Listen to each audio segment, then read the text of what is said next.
দেখো, এই ফ্রি ফায়ারটা সামান্য একটা গেম হলেও এটা যে অনেক মানুষের জীবন পরিবর্তন করে দিয়েছে, আবার অনেক মানুষের জীবন যে ধ্বংস করে দিয়েছে, এটা আমাদের সকলেরই জানা।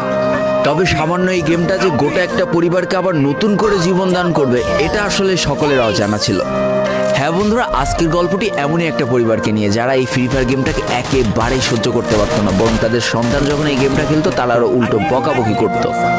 আর ভাগ্যের কি অপূর্ব লীলা খেলা, তখন সেই গেমটা আজকে গোটা পরিবারটাকে বাঁচিয়ে রেখেছে। আর এখন তার বাবা মাও উৎসাহ দেয় তাদের সন্তানকে যে ফ্রি ফায়ার খেলো। এজন্যই চলো জেনে আসি আসলে কি এমন ঘটেছিল ওই পরিবারটার সাথে। তো বেশি ব্যাকপ্যাক না করে ছোট্ট একটা ইন্ট্রো দিয়ে আজকের ভিডিও শুরু করা যায়। তো আজকের গল্পটা শুরু হতে চলেছে ছোট্ট একটা গ্রামের ছোট্ট একটা পরিবারকে নিয়ে। বাবা মা এবং তাদের দুই সন্তান অর্থাৎ দুই ভাই, ছোট্ট একটা পরিবার, খুব সুন্দরভাবে তাদের জীবনযাত্রা চলে যাচ্ছিল। বড় ভাই একটা কোম্পানিতে লেবারের চাকরি করে, বাবা কৃষিকাজ করে, আর তাদের ছোট সন্তান অর্থাৎ ছোট ছেলে কিন্তু ক্লাস 8-এ পড়াশোনা করে।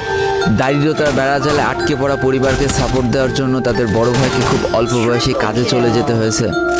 এই জন্য বড় ভাইয়ের পড়াশোনাটা ঠিকমতো হয়ে ওঠেনি। তবে বাবা মার একটাই স্বপ্ন ছিল যে তাদের ছোট সন্তান অর্থাৎ ছোট ছেলে যাতে উচ্চশিক্ষায় শিক্ষিত হয়।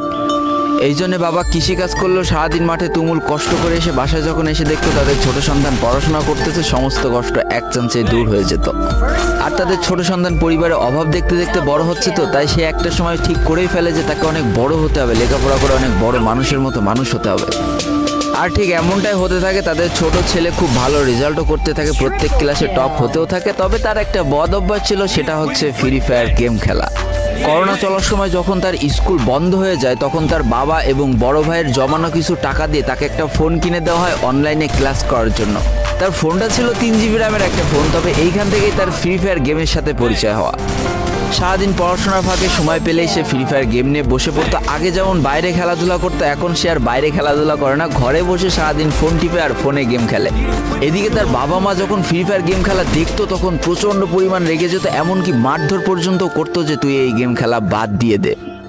তবে তাদের ছোট ছেলে যতই বাবা মার বাধ্য সন্তান হোক না কেন, ফ্রি ফায়ার গেমটা ছাড়তে সে একেবারেই নারাজ। প্রথম দিকে পড়াশোনার ফাঁকে ফাঁকে গেম খেললো, যখন তার বাবা মা তাকে বকা শুরু করে তখন সে রাতের অন্ধকারে গেম খেলা শুরু করে। তবে বন্ধুরা বলে রাখা ভালো, সে কিন্তু তার পড়াশোনা একেবারেই ঠিক রেখেছিল, অর্থাৎ গেমের কোনো কালো ছায়া পড়াশোনার উপরে কোনোদিনই সে পড়তে দেয়নি, যার কারণে তার রেজাল্টটা মোটামুটি ভালোই হতো।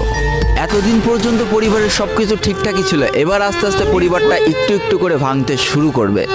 পরিবারের সকলের সম্মতিতে পরিবারের বড় ছেলের সাথে পাশের গ্রামের একটা মেয়ের বিবাহ সম্পন্ন করা হয়। আর যেন বিবাহের কয়েক মাস যেতে না যেতে বড় ভাইয়ের পরিবর্তন লক্ষ্য করতে শুরু করা যায়। এতদিন ছোট ভাইয়ের পড়াশোনা খরচ বড় ভাই আর বাবা মিলে চালিয়ে